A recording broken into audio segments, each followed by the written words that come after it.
lot of it actually came out of a lot of work I love watching, and I'm a huge Coen Brothers fan.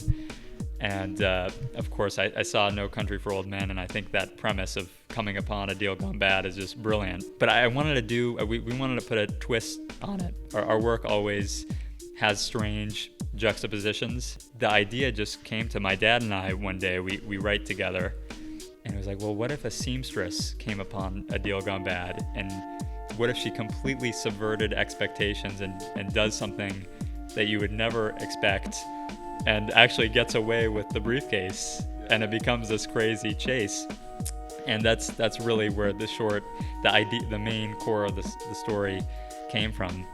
And what was even crazier is that once the short was out in LA, Joel Cohen saw it.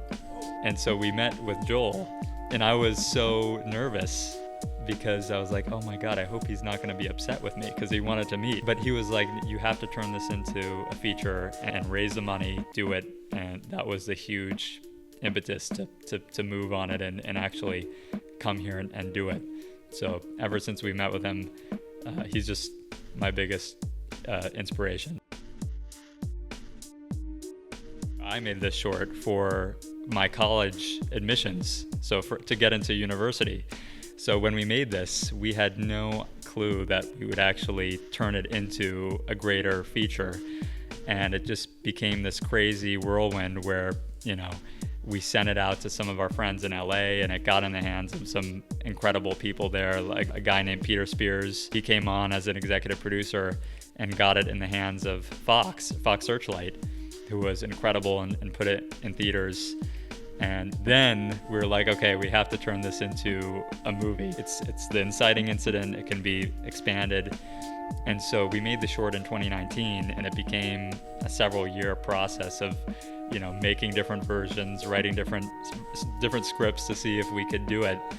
And it was only until we really found the premise that felt right that we actually put it to paper and started scouting locations. And that was just an incredible process to come back to Vättis and turn it into a full-length movie. And I still can't believe that we're actually doing it now, because it's very surreal.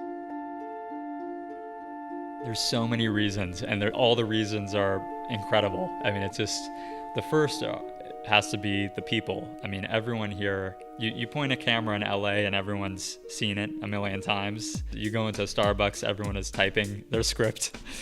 And coming here, we've just been welcomed with the most open arms, and everyone here is so incredibly kind and letting us shoot in their homes, even giving us food for, set, the Tamina Spa for letting our actors and crew go there on days off. And I mean, even Bernina and Mettler, the sewing machine company and thread company, for just sponsoring us and giving us all these machines and thread. I mean, these are things that you'd never get in LA. And on top of that, this location is the most stunning thing ever. I mean, it's so incredible. I've never seen anything like it captured on film, just in the sheer scale of the mountains and how it completely surrounds you. I always joke with Sebastian, my cinematographer and producer, that you can point the camera anywhere and you have a beautiful shot. And even the air here, I mean, you just breathe in the air and it's just a different feeling. I mean, it feels like you're just in a different world. And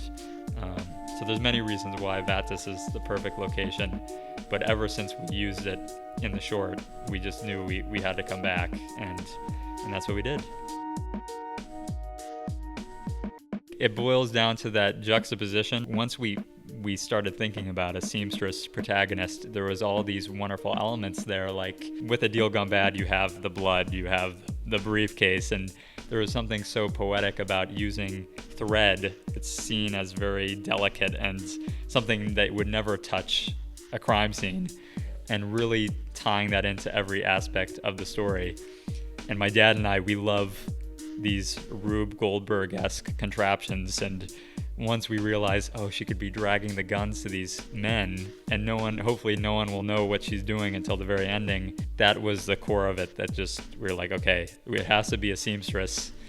And in the feature, we just had a blast, because we get to do so many of these contraptions that hopefully no one is going to know what the hell this woman is doing, but ultimately she gets her way. That was the fun of writing the script.